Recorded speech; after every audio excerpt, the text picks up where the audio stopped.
Okay, if you have a KTM Husqvarna, now gas, if you have one of those bikes and it doesn't start or isn't running well, we have some tips for you right now.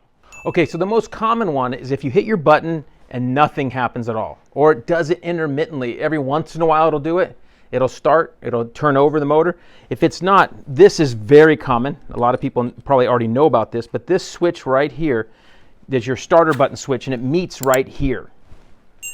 And it gets corroded on here and here. This one, I just put some dielectric grease. And so that's all you want to do is use something like this, super lube or dielectric grease, just like that. You want to put that on those connectors because it is subject to get water on it. And it just comes back together like so. And all you have to do is remove your front number plate, or in the case if you have a headlight, you put the headlight back on. So that's all you do, it's back on. And this one hadn't been done in a while, and it was still pretty decent, but we've seen some that are really corroded, like in this picture right here.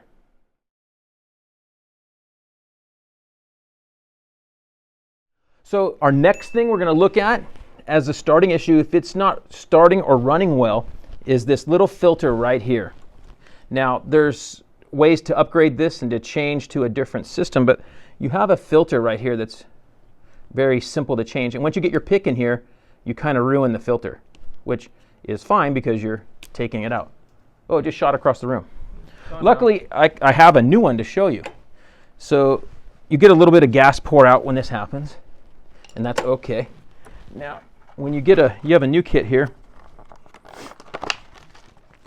This is, All Balls has this whole kit, and you put the new filter in. Here's the filter. You can never see if there was anything there messing you up. So you put that in just like that, and you can put a new O-ring. It comes with O-rings. We don't usually put one in every time, just because being lazy, I guess, right? Put a little grease on here like this. Okay. So that's all there is to changing a filter. Now, the next thing, if it's not doing anything, it's just turning over, one of the most common things we come across is that click you just heard.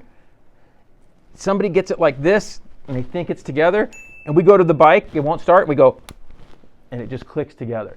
That's one of the most common things we get. Some bikes, it's a little tougher reach. They think they got it in, and it doesn't clip. And if it's not clicked in, that fuel pump's not kicking on, the motor will turn over and over and over, and no fuel's getting in. So that's something to look for if you've had the tank off. Also, sometimes just riding, it can get bumped by something and get undone. We had one of these fuel filters get clogged at one time, and Spencer thought the bike blew up. It shut off so quick on him, it started to go woo. He thought for sure the bike had blown up, and all it was the filter. So right there. So the next thing to look for is fuel pressure. So you don't have enough fuel pressure, which would mean your fuel pump is bad, or the filter inside here is bad. And it's not starting, or it's running poorly. So you want to check fuel pressure, which is going to be around 50 to 51 PSI on here. And you plug it in. This one's like $60 or something from Takomoto, really cool tool. And it just goes right in line here. And you can actually run it through your shroud right here. So you could look at it and check out the pressure while you're actually riding the bike. So having a gauge like this is really a cool way to check this. Now, if you don't have one of these, the other simple thing to do is borrow your buddy's tank. If you have somebody that has another KTM, it could be any KTM, a motocross bike and thing.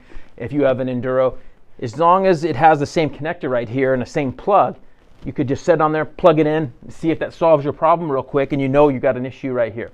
So that's something you can do. Check fuel pressure or swap a tank from another similar bike. Thanks for watching so far. Don't forget, when you go to shop at Rocky Mountain ATV MC, click on the link in our description of this video below to help us out. Next thing to look for is this plug right here. If you've ever had your tank off, or on these older bikes, you can see this older style EXC. This is a 17 range. The fuel pump is pointing up like this, so water can collect right here and corrode. We just put a little bit of dielectric grease on our plug. And then also another thing is, just like the connector down low at the fuel line, sometimes this isn't plugged in all the way. It doesn't snap. So you want it to snap. With it not all the way snapped, if it's just sitting here, nothing happens. It's got to be fully snapped for it to want to start. Okay, so that's one other thing to look for.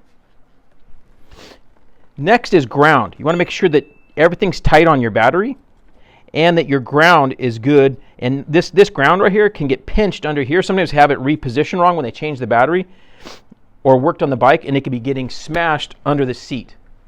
Next, you want to make sure your battery is good and strong. A battery can be bad, even if it's not very old. You want to see also what it does under a load. If it spikes way down, I'll turn the key off of here so it'll. Now that you have the key off, we can't do that. We can't. Oh, can we do both? Okay, so we went down to 11. So we want to be able to make sure that the battery's good.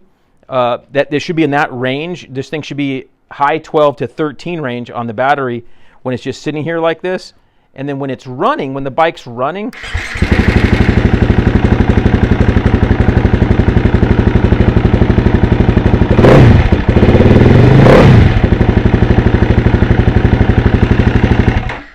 okay, so that hopefully that helps you out. So you want to be looking at that as far as the battery goes. For grounds on a bike, you want to make sure that the subframe is all tight. That subframe is creating ground for the rest of the bike. So make sure all the subframe bolts are tight. Sometimes if it's not running well, it can be as simple as that. If it's a Husqvarna, same thing, that can cause a problem. And then when you pull the tank, you can check the grounds right at the coil as well. All right, one of the next ones is the little yellow screw down here for your choke. If you push it up, see our throttle move when we pushed it up. I'm going to pull it down. Pipe's a little warm. So if you push up, you see it move, that cracks it a little bit, and now it's off. So you want to make sure that you get a correct setting on your idle, would be one thing to look for. Also, TPS can be off on your bike. That's the throttle position sensor on the throttle body. Takomoto has a testing way for you to do that. They have a cool tool you can test it with, and that's a really good way to do that.